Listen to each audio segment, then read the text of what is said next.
గోద్రాస్ bus stand సమీపంలో వాహాపేట Bhavani hotel పక్కన కాలువ నుంచి గత 4 రోజుల నుంచి నీళ్లు రోడ్డు మీద ఆగిపోవడంతో అక్కడి ప్రజలు అంగళ్ళు తీయాలన్నా ఆ దుర్వాసన సహించలేకపోతున్నామని రోగాల పాలవుతున్నారని తెలుపుతున్నారు. వ్యాపారాలు చేసుకోవాలన్నా చాలా ఇబ్బందిగా ఉందని, అంగళ్లకు కూడా ఎవరూ రావట్లేదని, ఇక్కడ కనీసం 40-50 షాపులున్నాయని, దీనిపై మున్సిపల్ కమిషనర్, మున్సిపాలిటీ అధికారులు చొరవ తీసుకోవాలని వారు కోరారు.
గత 2 రోజులుగా ఈ మురికి నీళ్ళ సమస్య వల్ల మనం చాలా బాధపడుతున్నామండి. ఇదే సమస్య మనకు కొన్ని సంవత్సరాల నుంచి ఉన్నాయండి. మనం ఎన్నో అధికారులకి స్పందించాం, దీని గురించి చెప్పాం. వాళ్ళు మనకు టెంపరీగానే సాల్వ్ చేస్తున్నారు, కానీ పర్మనెంట్ సొల్యూషన్ అనేది మాకు లేదండి ఎప్పటి నుండి. ఇదే విధంగా లాస్ట్ 2 years బ్యాక్ కూడా మేము ప్రెస్ మీట్ అనేది ఇవ్వడం జరిగింది. కానీ అప్పుడప్పుడు ఏమి టెంపరీగా క్లీన్ చేశారు, కానీ అట్లా దాని తర్వాత వదిలేశారండి.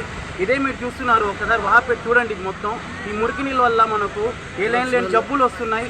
లేని ఇది షాప్లో కూర్చోవాలన్నా మనకు భయం పడిన సిచ్యువేషన్ ఉందండి ఇప్పుడు ఆ ప్రాంతంలో. ఎందుకంటే ఏ జబ్బులు వస్తున్నాయి ఏంటి తెలియకుండానే ఇది ఉంది. పైగా ఈ కాలువలో, మెయిన్ కాలువ పొంలో మొత్తం పాలిథీన్ కవర్స్ ఉన్నాయి. అది క్లీనింగ్ అనేది లేదండి. క్లీనింగ్ ఏం చేస్తున్నారంటే రోడ్ మీద చెత్త కాలువలోనే వేస్తున్నారు. వచ్చే మున్సిపల్ అధికారులు, మున్సిపాలిటీ పనిచేసే వాళ్ళు, శానిటరీ ఇన్స్పెక్టర్ కూడా ఎవరు వస్తున్నారో ఏందో తెలియదు. ఇది మనం ఇంకో మెయిన్ విధంగా అంటే మన మున్సిపల్ శాఖ మంత్రి గారు నెల్లూరులోనే ఈ బాధపడుతున్నాం కాబట్టి చాలా బాధాకరంగా ఈ విషయం చెప్పాలంటే కొద్దిగా అధికారులు చూసి స్పందిస్తారని కోరుకుంటున్నానండి. కమిషనర్ గారి వాట్సాప్లో మెసేజ్ కూడా పెట్టాము సార్ అని, సార్కి మెయిల్ కూడా చేయడం జరిగింది సార్. ఇంకా రెస్పాన్స్ అనేది లేదు సార్ మాకు.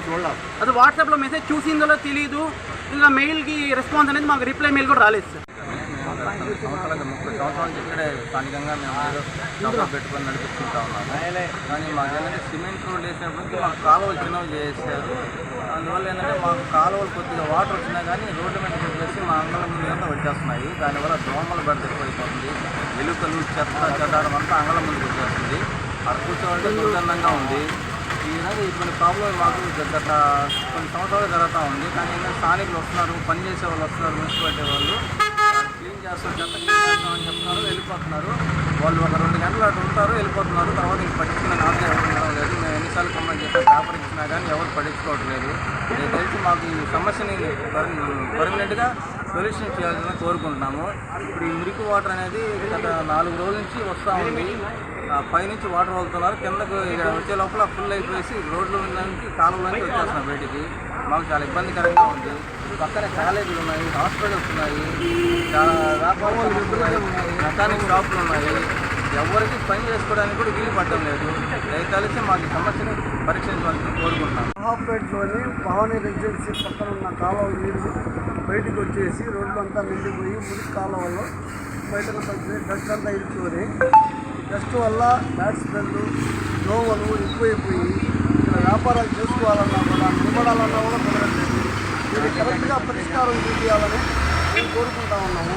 ఎప్పుడు చూసినా ఇదే ప్రాబ్లము. వర్షం వచ్చినా ఇట్లాగే, వర్షం రాకపోయినా కూడా ఇదే ప్రాబ్లం వస్తూ ఉంది.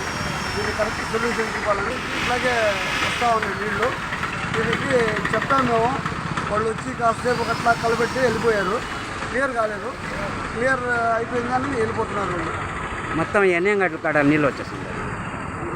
20 పైన ఉన్నాయి సార్. 20 అంగళ్ళ పైన ఇబ్బంది పడుతున్నారు. అందరూ ఇబ్బంది పడుతూ ఉన్నారు. కమిషనర్ గారికి తెలియజేశారా?